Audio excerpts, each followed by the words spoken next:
The other breaking headline late today in the war in Ukraine, the reports tonight of 2 American veterans missing, feared captured by Russian forces, possibly near Kharkiv.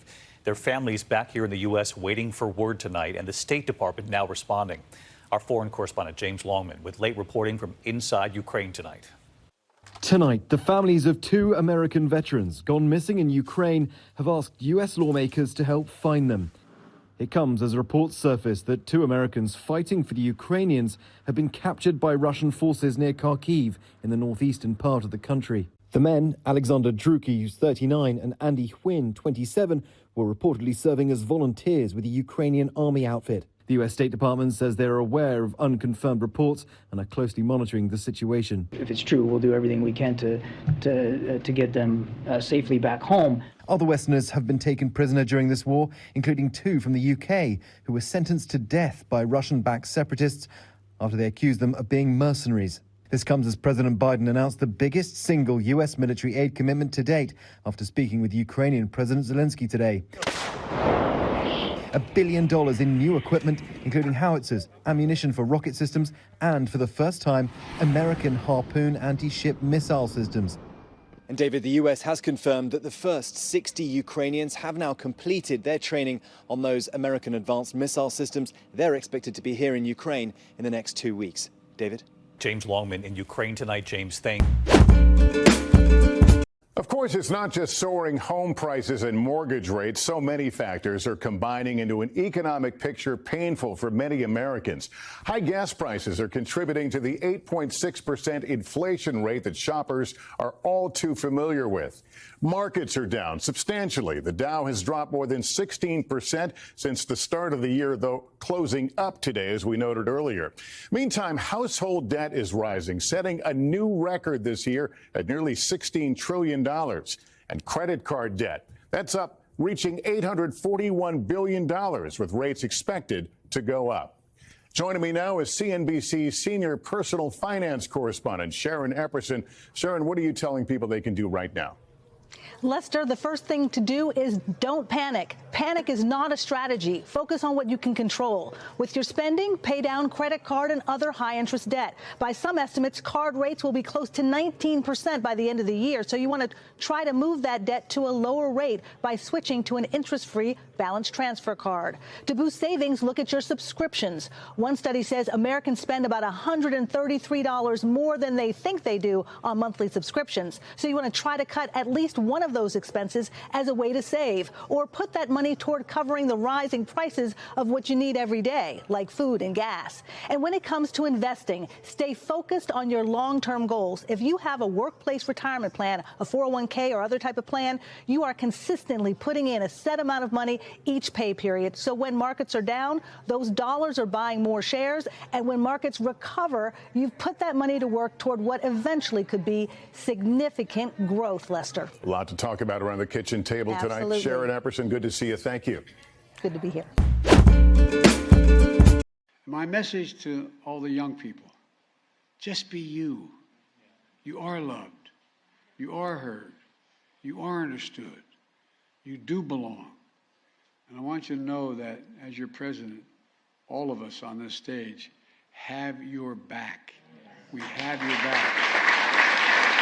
Today, I'm about to sign an executive order that directs key federal agencies to protect our communities from those hateful attacks and advance equality for families. My order will use the full force of the federal government to prevent inhumane practices of conversion therapy. This is the first time. This is the first time the federal government is leading a coordinated response against this dangerous, discredited practice. The executive order will also support mental health for children by addressing bullying and suicide and making our schools safer. Addressing the nation's mental health crisis is a key pillar of the unity agenda I announced in the State of the Union address. My executive order also will take on discrimination that children and parents face in foster care. I'm also going to support older adults so they can age with dignity. And also, there's a lot there that aren't. and will also do so much to protect and support our fellow Americans. But Congress has to pass an act as well, and that's the Equality Act.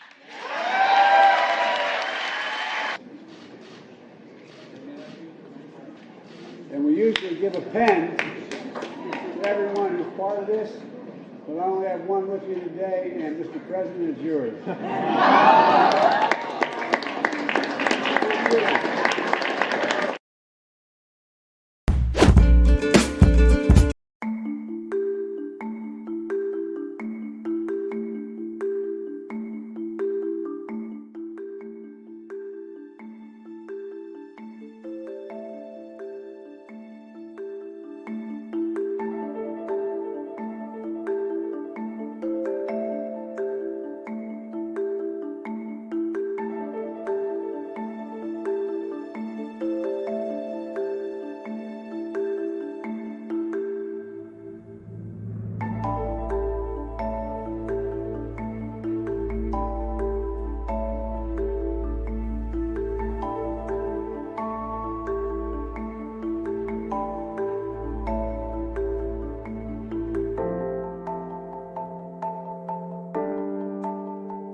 Tonight, with 81 million Americans broiling in record and deadly heat, states like Kansas and Ohio feel like an oven. In the Midwest, a double threat: excessive heat and damaging tornadoes carving through Wisconsin. Hey boys, we got a tornado, let's go! While extreme weather has moved out of Montana, the disaster here is still far from over.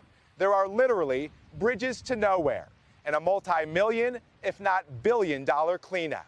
New video of flooded roads into a washed-out Yellowstone show mass devastation. This is a historic event, a 1,000-year event. Because some entrances into America's oldest national park could be impassable for months. Today, the only way we could reach the park's superintendent was by Zoom.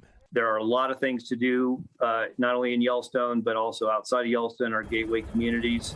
But it is going to look a little different when it comes to figuring out how to manage visitation in only half of the park.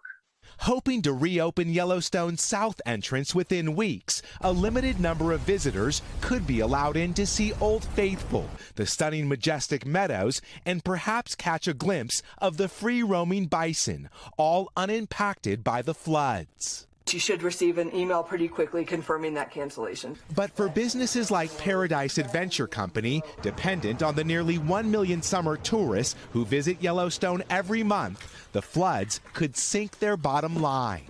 I love our town, and I love my staff, and I don't have jobs for them right now. It's really hard. Tonight, one disaster has passed, but another, perhaps even more devastating, could lie ahead. When Yellowstone reopens, access will be limited to smaller crowds. The floods here just before summer couldn't have happened at a worse time. There are millions of viruses, but only a little over 200 are known to infect humans. Most of those viruses are spread from animals to people, and that number seems to be on the rise. Here's why. When disease-causing viruses and other organisms jump from animals to people, they're called zoonotic diseases. Zoonotic diseases are common, and the list of them is long, but some of the most well-known in the U.S. include rabies, salmonella, and Lyme disease. The virus that causes COVID-19 also has zoonotic origins. Harmful germs like viruses, bacteria, parasites, and fungi can spread from animal to human in 5 different ways. Direct contact, like petting or getting scratched. Indirect contact, which could mean touching a contaminated surface like a chicken coop. Vector-borne, like being bitten by a mosquito. Food-borne, such as consuming undercooked meat. Or water-borne, like drinking contaminated water. HIV, for example, is believed to be a zoonotic disease. It's a virus that attacks the body's immune system and, if not treated, can lead to AIDS. Studies show that HIV may have jumped from chimpanzees to humans as far back as the late 1800s in Central Africa. Scientists believe that the virus was probably passed to humans when people hunted these chimpanzees for meat and came into contact with infected blood. Zoonotic diseases are on the rise. 60% of all infectious diseases are transmitted from animal to human because of these three main factors.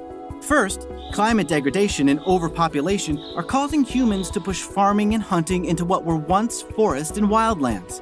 This alters the natural ecosystems, eliminating that buffer zone between humans and wild animals. Then, there's the increasing demand for meat, which means more intensive livestock farming and more opportunities for exposure.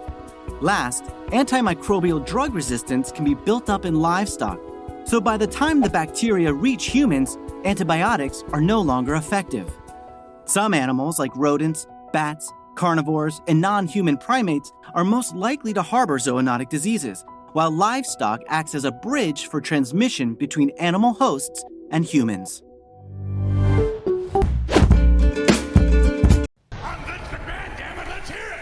This morning, Vince McMahon, the CEO who transformed pro wrestling into a global powerhouse, now faces a hush money scandal. Somebody call my mama. I am the boss. The World Wrestling Entertainment's board of directors is reportedly investigating a $3 million payment from McMahon to a former employee to keep their alleged affair quiet. According to the Wall Street Journal, the separation agreement prevents the 41-year-old former staffer from discussing her relationship with McMahon. A WWE spokesperson says the relationship was consensual. The board's investigation also reportedly uncovered non-disclosure agreements from other former employees, some of whom allege misconduct against McMahon and another executive. McMahon is married to Linda McMahon, who ran for the U.S. Senate and served in the Trump administration. I approve this message because it's time for something different. It's not the first controversy since taking over the company from his father.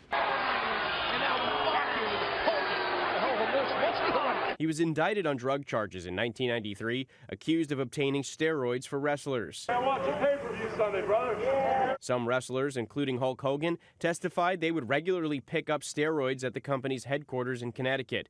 McMahon faced 11 years in prison but was acquitted after the jury found he did not direct wrestlers to take the steroids.